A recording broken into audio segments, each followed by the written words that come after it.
Hey, Word Saints. Good morning. God bless and keep all of you in the name of the Father and of the Son and of the Holy Spirit.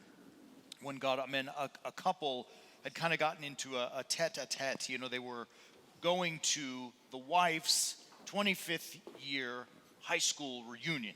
And he didn't want to go. He wasn't that interested, maybe not even that interested in her. She said, nope, you got to go. You got to go. So they go to this reunion. And after, a few moments of greeting people and saying hi to old friends, they found themselves sitting on a table, and the husband was just totally bored. He had no interest. He was yawning and just did not want to be there. Felt like it was a bad decision.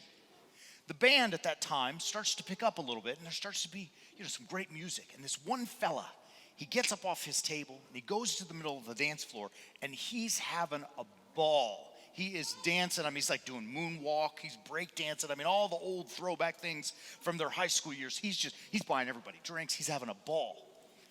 The wife looks at the husband and says, you see that guy up there dancing? He said, yeah. He proposed to me 25 years ago, and I turned him down. To which the husband replies, looks like he's still celebrating. The decisions we make in our lives compile. That was good. See, you got that one. Sometimes you worked with me. I appreciate that. The decisions we make in our lives.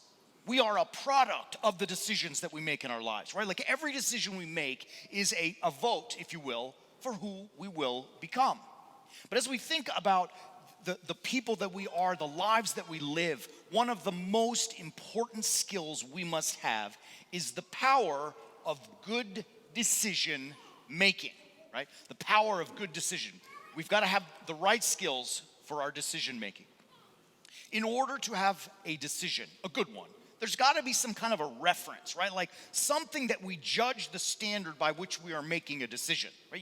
We don't just run around willy-nilly and make decisions. There's a reference. And the media is really causing a lot of stress in the world. And I don't just mean the news media or social media. All of the things that we consume are pushing self, right? Everything is about self, and they want to make self a reference.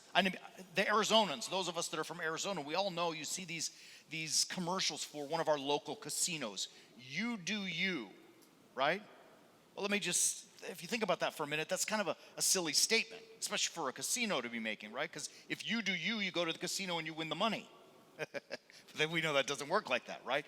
Burger King has often, or for years, had that slogan, have it your way, which I always giggle, right? Because really?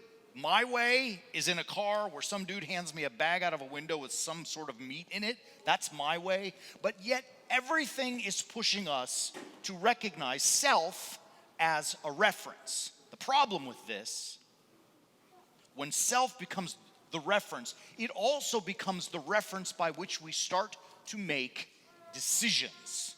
Right? So now all of a sudden the things that I decide to do, the choices that I make that lead me to become the man or woman that I am going to become are guided by myself as the point of reference.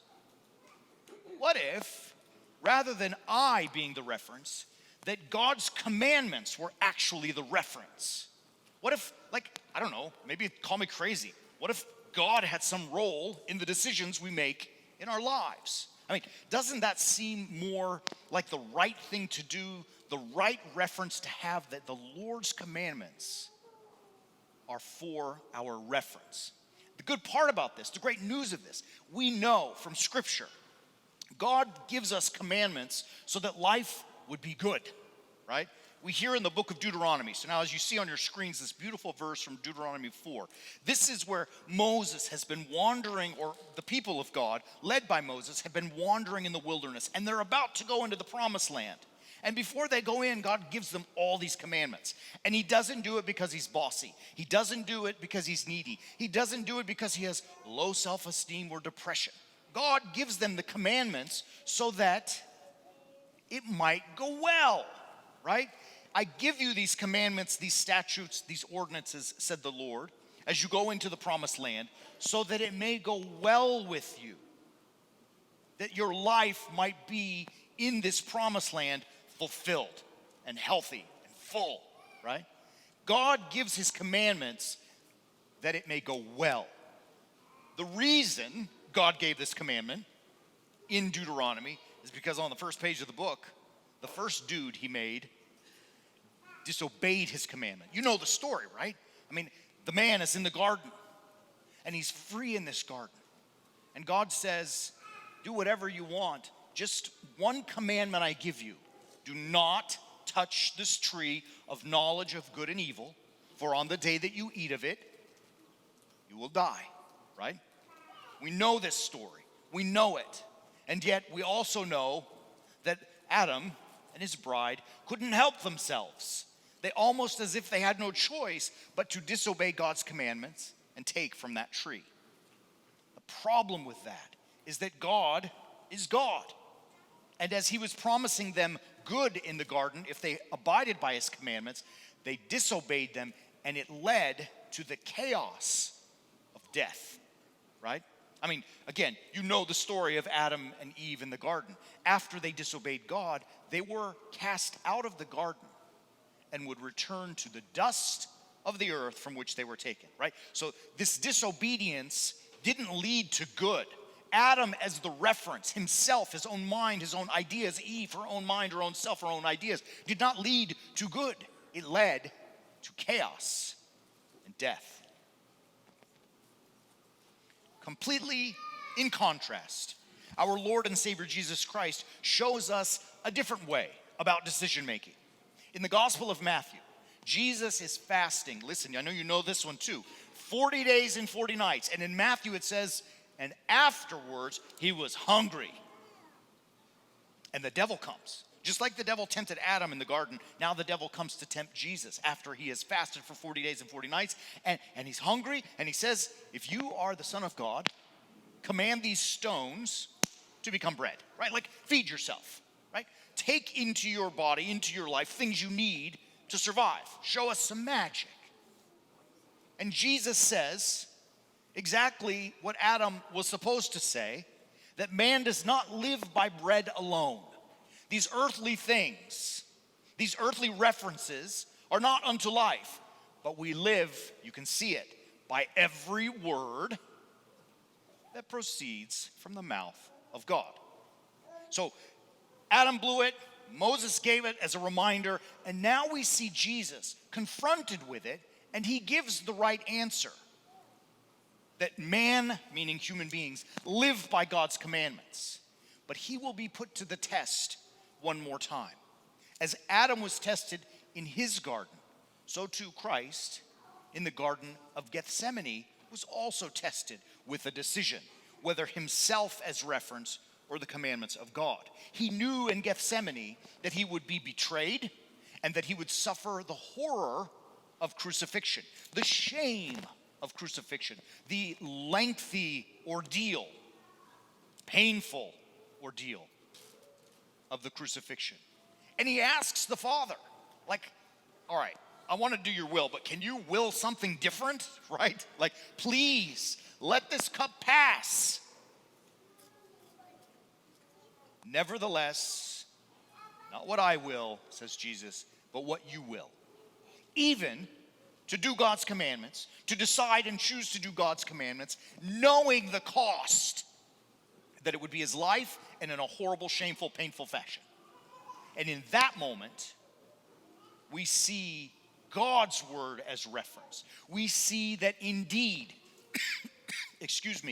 as Adam went to death because of his disobedience, Christ, through his obedience, goes to where? An empty tomb, right? That message is life. Adam was supposed to have it in the garden. Moses and the people were supposed to have it in the promised land. No one along the way was able to do it until this one person named Jesus. And he abides by God's commandments and ends in the empty tomb. And the message for us today, brothers and sisters, is that we follow God's commandments, and it's an if we follow God's commandments, we stand a much better opportunity, much better chances of becoming an exceptional human being. Right? I mean, that's just the way it goes. If you want to be something exceptional in this world, you can choose to put yourself as the reference, but as we saw with Adam, kind of rough. But if we choose, like Christ, to put God's word as reference, we stand a much better chance of being exceptional. That means that we must be, as in all things, like Christ sacrificed himself and his will, we too must be crucifixional, right? We have to put our will aside so that we make room in our hearts and minds for God's will. And remember, I say it all the time, I'm going to say it until I drop dead. Being crucifixional is not one more thing to do, right? Like, I don't want to add to your already full plate. Being crucifixional is a new way of doing everything. So that in everything we do, we are sacrificing my will, not the things that we need, like we don't do them and that we live, like out on the street. I'm not saying that at all. It's that God's will comes first. And if the two come up against each other and there's a rub, choose his will. Your will ends with Adam. God's will ends in an empty tomb. Those are the decisions we have to make. Does that make sense? Do you follow that? So it is incumbent upon us to remember that life and the outcome of our lives is a product, a sum of all of the decisions that we make. If the reference for your decision making is self, you're going to end with Adam. But if the reference, I know you want this, I know it. If your reference for decision making is the cross, you will end with Christ. Now, there are a lot of things I know that try to prohibit that. But one of the things I really wanted to talk about was all of the stuff we consume, this blocker of again, I use the word media and it applies to like the news media and your social media, but I mean like the stuff, the commercials you see on TV and You Do You and Burger King and all of the things that go with it. All of those things that we constantly consume are reminding us, you do you, right? Well, Adam did Adam, and look where it got him. Right? But those temptations are there constantly for us. And sometimes it gets really confusing because, advertisers and marketers are really good at their job. These companies aren't billion-dollar companies because their marketing stinks, right? They're tricking us, tempting us to consume that mindset and that egocentric, self-centric mindset. To overcome that, I'll end with two very simple, practical points. The first, when you come across a decision that is an important decision in life, and you think you got it, and most of the time you probably do have it in your mind, what's the right thing to do? Just take a brief pause and seek some sage advice. Don't ever be afraid to go to someone who may know more than you, or who may have experience through their own poor choices to get some guidance. There's a story about a man who, in his workplace, he stopped by his boss's office. And he was a very successful man, this boss. And he said, can I spend a couple of minutes? Tell me, how are you so successful? And he said, well, 2 words: right decisions, good decisions. The guy says, okay, but how do you know how to make right decisions? He says, 1 word: experience. He says, all right, well, how do you get experience? He says, 2 words: bad decisions. Right? You can see what he's saying. This guy knew. He'd already gone through the gauntlet. Maybe we can be like the man in this story to seek sage advice from somebody who may know a little bit more than we do. It's important. It also checks our ego so that I have someone to bounce it off of, almost like a mirror to reflect back if I'm really being egocentric or Christ-centric. Number 2, when making decisions, always think about the recipient of the choice that you're about to make.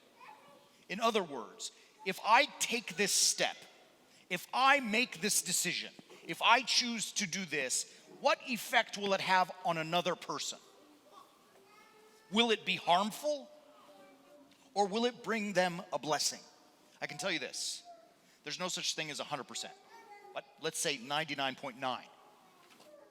Of the time, if you choose a decision to make with another person in mind, another person as reference, you're going to make the right decision.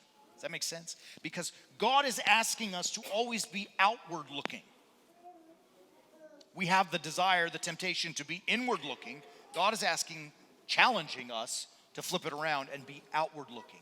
And so if we make decisions with other people in our minds, most of the time we will be making the proper decisions. Brothers and sisters, your life is the sum total of the decisions that you make. All decisions are referenced to something. May the commandments and the will of God be for all of us that reference. May our great God and Savior Jesus Christ bless and keep you. Amen.